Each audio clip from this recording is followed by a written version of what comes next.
everyone. Welcome back. We are talking more about leadership skills. And in this particular segment, we're going to talk about effective meetings. As a leader, you are going to be conducting meetings, or at the very least, you should be conducting meetings. People will look to you, and they need that sense of camaraderie. Even though your company might be holding meetings, you want to hold your own meetings. So remember this, even if you don't have a large team, it doesn't have to be a large team, because after all, a meeting only takes two people, you and somebody else. And regardless of the number of attendees, regardless of the venue, whether it's a live one or it's Zoom or somebody's house, whatever the case may be, there are some commonalities with all meetings. And, over the course of my career, oh my gosh, I can't even venture to think about how many meetings I have done. But the format is really basically the same. And when you use this format, you're going to find that it's not going to take you days or even hours to put together a quick meeting. And when you use this formula, you've got a good flow. And you also have a meeting where people are engaged, because that's what you're trying to do. This is not about being an information dump. This is about taking people to the next level. Keep them engaged. That's really going to be the key for you. So where the heck do you start? Well, for those of you that know me, you know I always start with, what is my objective? So I'll give you an example. My objective of this particular training is that you will be able to conduct more meetings in less time and get more engagement. That's what I am striving to teach you. Okay, so you need to know what your objective is. That's where you always start. Nothing matters until you know what you are trying to accomplish. And by doing this, sometimes you're going to find, you know what? I don't really need a meeting. I can send it out via email. I can put together a Facebook Live, whatever the case may be. So have to have the objective first. The next thing that you should do is you should decide right up front how long the meeting will last. And I'm going to tell you, shorter is better, because people can only hold their attention for so long, or they're very busy, and that's the excuse that they won't come. So best practice is 30 minutes, and honestly, no more than 60 minutes. If you do it longer than that, you've got to build in breaks. You've got to know that people are going to check out, all those things. Very important that you communicate right up front. As soon as you know, this is when we're going to do the meeting, this is when it starts, this is when it ends. Tell them how long it will be and hold to that commitment. Okay, don't wait for people to show up, and don't run over. And the part about running over to me is really, really important. Nothing drives me crazier than that.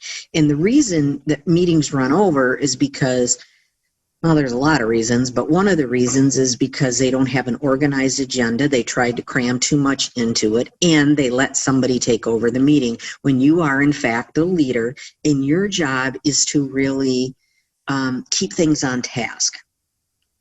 So communicate the start time and stop time, and don't wait for anybody, and end on time. You should also decide who should be invited. Not every meeting needs everybody there. You don't need to invite everyone to every single meeting. An example would be if you've got a team of new distributors, you've got people that have started with you in the last 3 months. Okay, it makes sense that you have a separate meeting for them, because otherwise they might be overwhelmed. They don't need to know all of that stuff. So maybe you have a separate meeting for them. Maybe you've got a team of leaders that you want to have a meeting for them, and the subject matter is going to be different. You could do that. If you have a team of people that are really striving to earn the company trip, and you want to put together a brainstorming session, you could do that. So it doesn't have to be all inclusive. You can have several different types of meetings.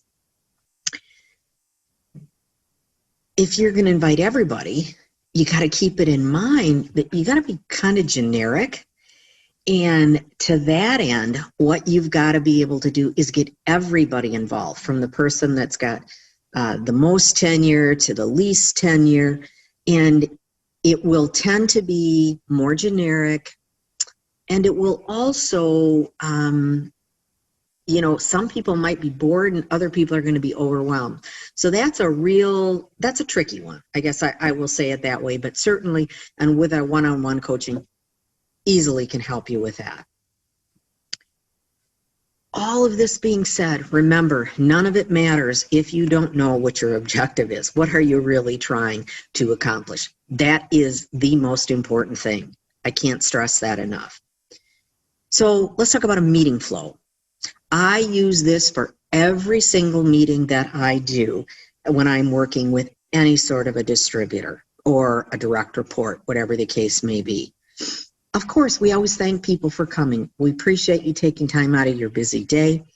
And then I tell everybody the objective of this meeting is, this is why we're here. And in fact, before, when the meeting invitation goes out, I tell them what we're trying to accomplish. This is the biggie. Always, always, always start with recognition. Recognition is queen. Recognition is king. And I will tell you, I will spend 25 to 50% of the meeting time on recognition. Recognition is so very, very important, especially in the direct selling industry. Remember, recognition, you learned this in a previous lesson, is not just about the top producers. Everybody needs to be recognized. You want to recognize the behaviors that you want. You want to recognize any movement. You need to start, it's not just about the numbers. So start keeping track of how you can recognize. And recognition does not have to involve the tchotchke or a thing or money or whatever. Sometimes it's just that verbal recognition, but it's very, very important. So when you're having all these offline conversations with team members throughout the month or weeks, simply write it down. You can build your list of recognition all month long. This is how you make the recognition come to life. Mary, congratulations. You achieved $5,000 in sales this month, your best month ever. Tell us what you did. Have people share what their tactics were. That gets people inspired. It's not just about, oh, she did this. Yeah, well, she's got this. No, have her tell what she did. That will keep it going for you. And it'll give other people ideas and they'll be inspired. And they will quickly see that, you know what, that person that got recognized is no different than me. But important, recognize all levels, not just the top people, because otherwise those brand new people will think, I'll never get there. You want people to aspire to get to that next level. The other thing that I have found, this is a little secret, is whenever I was going to recognize somebody, if somebody was going to get an award, I would let them know ahead of time, say, hey, you got to be at this meeting because I am going to give you an award. You need to be there. If people know they're going to get recognized, trust me, they will show up. So you start with recognition. The next thing is you talk about the guts, the meat, talking about product, any updates, new products, any new incentives that are going on where people are tracking. But you don't talk about everything. You pick one or two of those key products.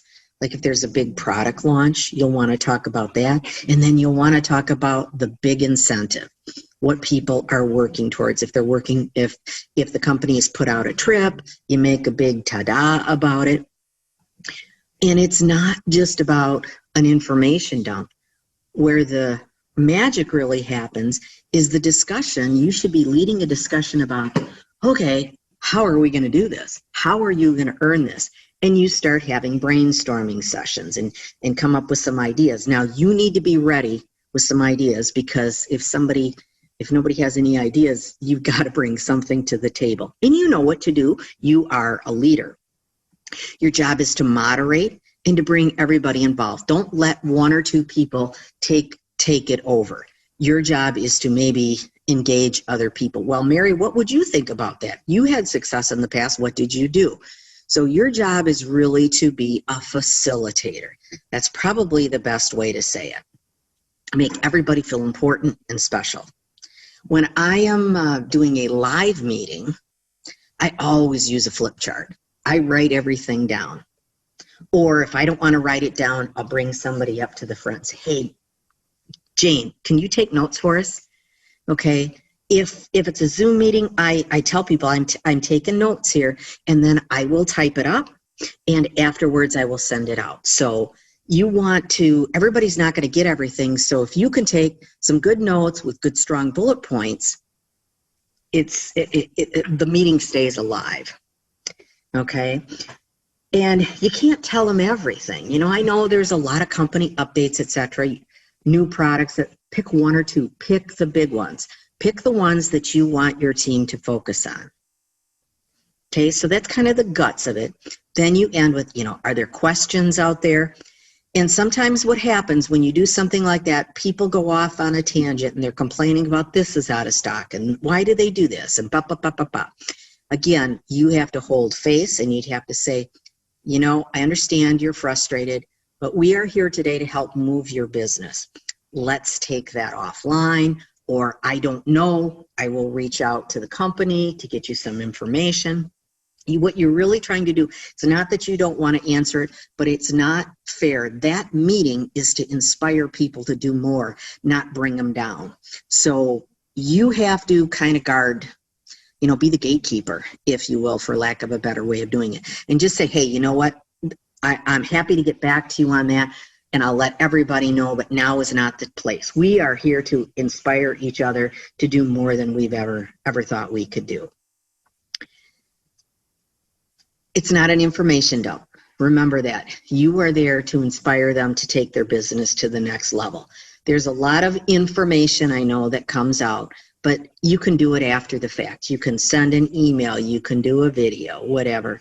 Most of the time when a meeting runs over, it's because everybody's trying to cram too much into it. Less is more. And finally, most important thing, call to action. Okay, we recognized you. We talked about what the things are. We've made a decision. This is what we are going to do. And then it's, you know what? This is what we're going to do. Everybody's going to go out and is going to strive to talk to 20 new customers this week and have 20 conversations about the business, whatever it is. Do a call to action. But you know what comes next. Fortune's in the follow-up. If you don't follow up, it's not going to make any difference. So have the call to action and close with something inspirational. More recognition. I think the world of you all. I know you can do it. I'm so proud of you. You've done a ton. Be very inspiring. Have them walk out the door, get off of the Zoom call feeling great about themselves, about their business. Tell them that you believe in them, because when they're, especially for somebody who's brand new or struggling a bit, they have to take your belief in them and own it themselves. You want them to walk out the door ready to go and grow their business. If you really want to win though, all this being said and done, you have to follow up. It does you no good to hold a meeting and then not talk to the people for another month. Best practice, pick up the phone within the 1 or 2 days and call them. Now, for those people that didn't attend the meeting, well, guess what?